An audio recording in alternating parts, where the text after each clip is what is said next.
Power dies the moment it becomes common. The world does not respect the man who is always there, always answering, always smiling, always available. It consumes him, drains him, and discards him without mercy. What is always present is never cherished. What is easy to reach is never feared. Machiavelli understood this brutal truth centuries ago. What is common is cheap. What is rare is dangerous. Gold glitters not because it is useful, but because it is scarce. Power follows the same law. The kings of old did not walk freely among the crowd. They did not spend their days gossiping with the masses. They appeared like eclipses, rare, overwhelming, unforgettable. Their presence bent the air, forcing men to hold their breath. The less you reveal, the more they imagine. And imagination is always more frightening than reality. Scarcity is not weakness. It is a weapon. Withdraw, and they will chase you. Limit your presence, and you turn your absence into a storm. Ask yourself, who is valued more? The man who is always waiting, or the man who makes others wait for him? Stop trying to be liked. Stop making yourself easy to reach. Fairness is a leash. Mercy is a trap. Hesitation is suicide. Power is not given to the one who tries to please. Power belongs to the one who withholds. Machiavelli's formula is mercilessly simple. Appear less, demand more, and watch the world treat you like a prize instead of a pawn. If you are always available, you are worth nothing. If you are scarce, you are untouchable. And when you are untouchable, people fear losing you. Scarcity does not just protect your value. It creates an aura, an invisible tension that makes people tread carefully in your presence. They will fear losing your favor. They will overanalyze your silence, projecting intention onto every gesture, every glance, every pause. You cease to be just a man.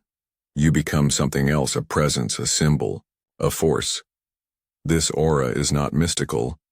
It is psychology sharpened into a blade. People cannot resist filling empty spaces with their imagination. And imagination paints you as larger than life. A ruler who hides his movements seems omnipotent. A man who does not answer every call seems busy, important, unreachable. A general who delays his orders seems calculating, terrifying. When they cannot reach you, they stop taking you for granted. When they cannot predict you, they obsess over you. When they cannot control you, they respect you. And respect is often just fear dressed in softer clothes. Machiavelli witnessed this in the courts of Renaissance Italy. Princes who withheld themselves became the axis of intrigue. Nobles whispered, speculated, schemed for a single glimpse. A prince who was scarce did not need to prove his dominance. His scarcity did the work for him. He became the sun around, which all others orbited. Even when he was absent, his shadow ruled the room. You can build the same aura today. It does not require arrogance. It requires discipline. Never explain your absence. Never justify your silence. Let them wonder where you are. Let them whisper, let them chase. If they do not know where they stand with you, they will bend over themselves to earn your approval. Scarcity forces effort. Scarcity breeds hunger. Scarcity makes others desperate for what you choose to withhold. But beware. Scarcity is a double-edged blade. Power built on perception alone will rot from within. If you make yourself scarce but have no real strength behind it, they will eventually see through the illusion. You cannot hide forever. If you are scarce but strong, if your skill and discipline back your silence, then your legend becomes unshakable. Scarcity alone creates mystery. Scarcity with strength creates myth. The true art is balance. Appear enough to remind them you exist, but withdraw enough that they crave you. Be approachable enough to avoid hatred, but distant enough to avoid contempt. This tension, never too close, never too far, is where authority thrives. The masters of scarcity do not just hold power, they radiate it. They walk into a room and the room stills, not because of what they say, but because their absence has already prepared the ground. They arrive and everyone remembers why they were waiting. Their silence becomes thunder, their glance becomes a decree. They are no longer men. They are moments. This is the Machiavellian art of scarcity. Done right, it does not just earn respect, it makes you feared. And more importantly, it makes you needed. People are irrational when it comes to value. We do not measure it with reason. We measure it with difficulty. The harder something is to reach, the more precious we believe it must be. Machiavelli saw this flaw in human nature and made it his weapon. Men esteem lightly what is easily acquired. If you want to raise your worth in their eyes, you must make yourself rare. Gold was worshipped long before its uses were known. Its worth lay in its scarcity. Apply the same law to yourself. If you are always around, you collapse your value.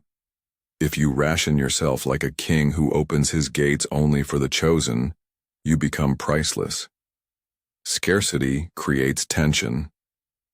When they cannot have you, their imagination runs wild. They wonder what you are doing, who you are speaking to, what you are plotting. They imagine depths that may not exist, and those imagined depths magnify your power. The less they see, the more they assume. The more they assume, the more they fear.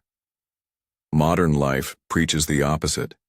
It demands constant connection, endless replies, constant presence. But constant presence breeds predictability, and predictability is the death of authority. When they can map your every move, you are no longer dangerous. You are no longer rare. You become furniture in their world, useful, familiar, ordinary. The princes and tyrants of old understood this better than modern men. They disappeared from court for weeks, making nobles nervous. They withheld decisions until their subjects begged. They restricted access so tightly that audiences became privileges. Even their enemies feared exclusion. Scarcity was not absence. Scarcity was control. Scarcity breeds desire. But more importantly, it breeds dependence. Think about your own life. The colleague who is always free is overlooked. The friend who always says yes is forgotten. The lover who is always available loses allure. Human nature is cruel. We do not respect what we can easily reach, but we obsess over what we cannot. This is the psychology of scarcity. People chase what retreats. They ignore what approaches. Show them everything and they will be bored. Hide yourself and they will lose sleep trying to understand you. That is why Machiavelli's first lesson strikes like a blade. To seem powerful, you must be scarce. Not vanished, not invisible, but scarce. Appear on your own terms, at your chosen time, like a sovereign entering his throne room. If people expect your reply at every hour, you are their servant. If they wait for your word, you are their master. Scarcity is not passive. It is not weakness. It is a deliberate strategy. It forces the world to move toward you. When you do speak, your words weigh more. When you do act, your actions echo louder. The cunning through history have all understood this. Do not become common. Do not make yourself ordinary. Scarcity makes you heavy. Scarcity makes you inevitable.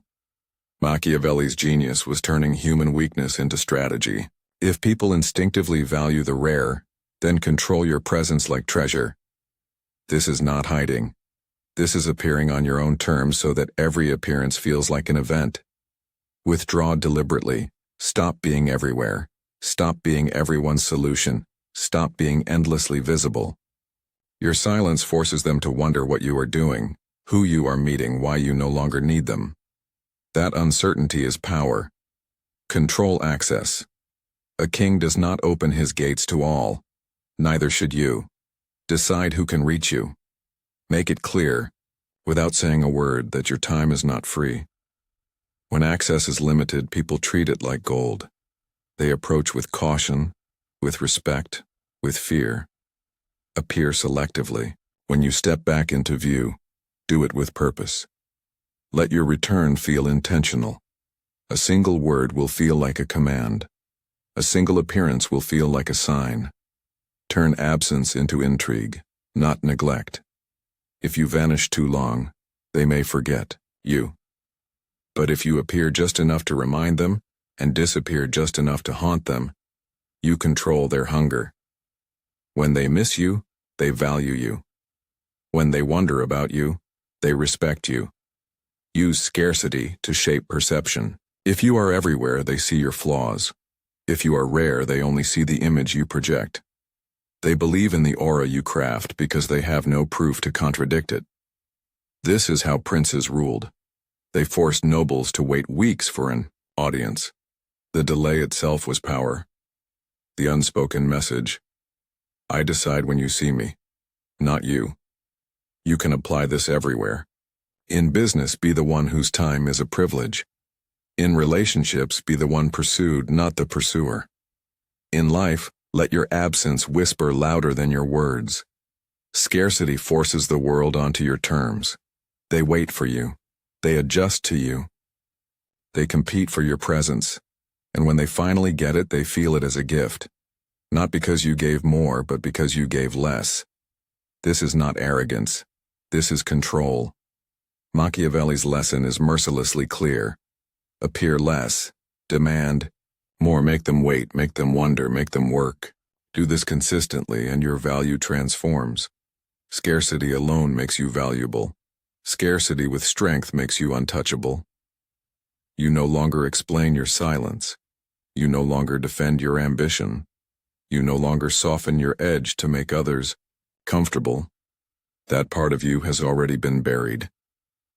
What rises now is colder, sharper, untouchable. Your distance is no longer weakness. It is a weapon. You listen, but you do not speak. You observe, but you do not reveal. And in your silence, people show you who they truly are. They confess with their eyes. They betray themselves with careless words.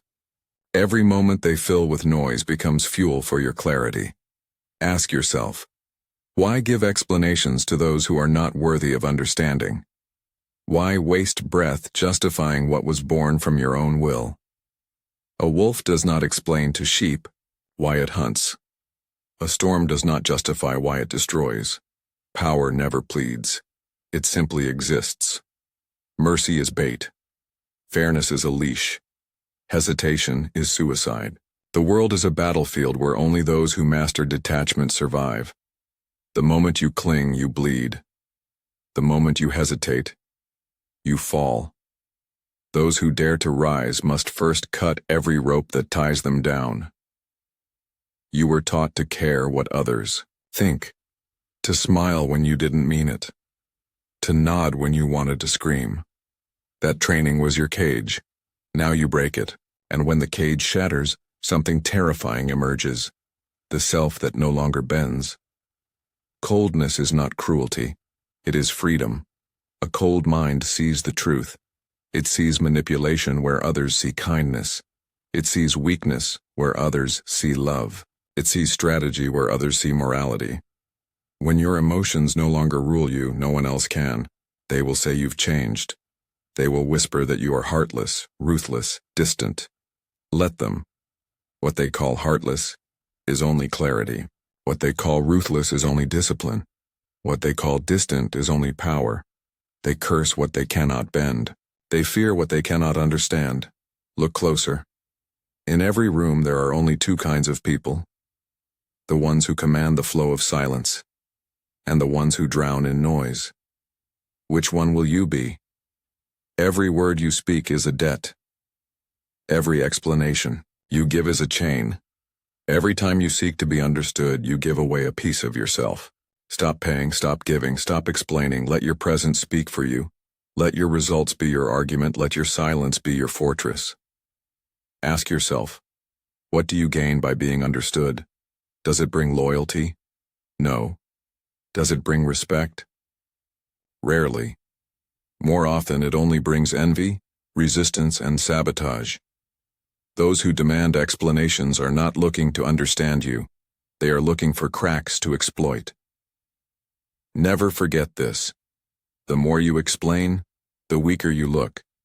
The less you reveal, the stronger you become. Mystery is power. Distance is power. Silence is power. When people cannot read you, they imagine you are greater than you are. When they cannot predict you, they assume you are more dangerous than you seem. When they cannot reach you, they crave your approval like air. Let them choke on that desire. This is not cruelty. This is survival.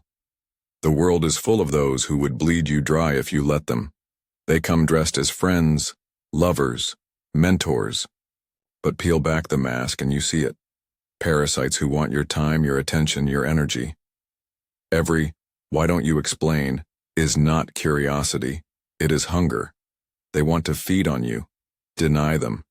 Distance is not loneliness. It is leverage. When you detach, you see who comes closer without being called. You see who stays loyal without being begged. You see who fights for you without being asked. Silence reveals the truth of people faster than words ever could. Your ambition is not something you should ever defend. To defend it is to admit it needs defense. Do kings defend their crowns? Do storms apologize for the rain? Do predators explain why they hunt? No. They simply are, and so should you. Listen carefully. Those who question your ambition are not trying to understand you. They are trying to limit you. They are testing how much of your fire they can dim with their doubt. Every time you explain, you feed their illusion of control. Every time you stand silent, you starve it. The world does not respect those who justify. It respects those who impose. It bows to those who take, those who move forward without waiting for permission, those who never ask, "Do you understand me?" but instead declare, "This is who I am." Hesitation is the language of the weak. Silence is the weapon of the strong.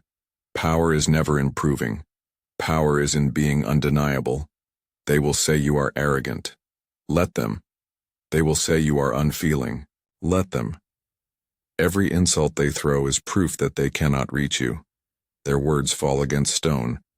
Their noise is swallowed by silence. Understand this. The higher you climb, the more they will demand explanations. Why are you distant? Why are you cold? Why are you different? They ask because your transformation terrifies them. They see in you what they fear in themselves, the courage to let go of the cage. They cling to their chains because chains are familiar. You broke yours. That alone makes you dangerous. So let them talk. Let them whisper. Let them scream. Do not answer. Do not explain. Do not defend. For every time you refuse to respond, you rise higher. And for every time they waste words, they sink deeper. The path is not about being liked. It is about being unshakable. Not about being loved. About being untouchable. Not about being understood. About being undeniable. Fairness is a leash. Mercy is a trap. Hesitation is suicide. Remember it. Repeat it. Etch it into your mind until it becomes instinct. Until every smile hides calculation. Until every silence hides strength. Until every step you take is sharpened with intent. In the end, you will not be remembered for the explanations you gave. You will be remembered for the power you held, the fear you inspired, the silence you carried. That is the legacy of those who refuse to bow, and you, if you stay on this path, will join them. Stay, because the next lesson will cut deeper than this one.